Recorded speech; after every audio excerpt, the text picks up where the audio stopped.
filosofą Degutį, kuris viešai pareiškė, kad kiekvieną nepritariantį referendumui reikia šaudyti. Ir jis pirmas eis šaudyti. Tai kur jis čia stebi? Galiu pakartoti lietuvių klasikos filmo Niekas nenorėjo mirti, kai Marcinkus gavo laišką, parduosi arsi sovietam žemę, nudėsim kaip šunį. Galiu pakartoti, man labai patiktų posakis, parduosi užsieniečiam žemę, nudėsim kaip šunį.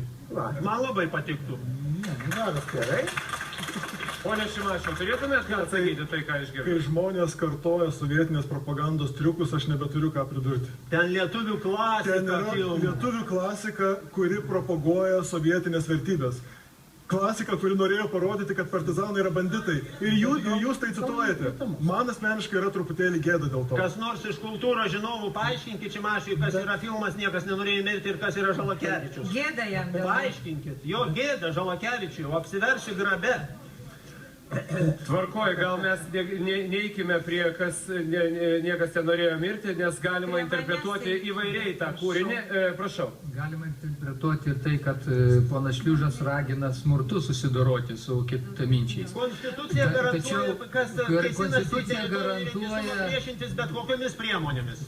Priemonėmis, ne bet kokiamis, nežudant kitų žmonių. Dabar dėl boikotavimo ar sabotavimo referendumo. Tylos studija.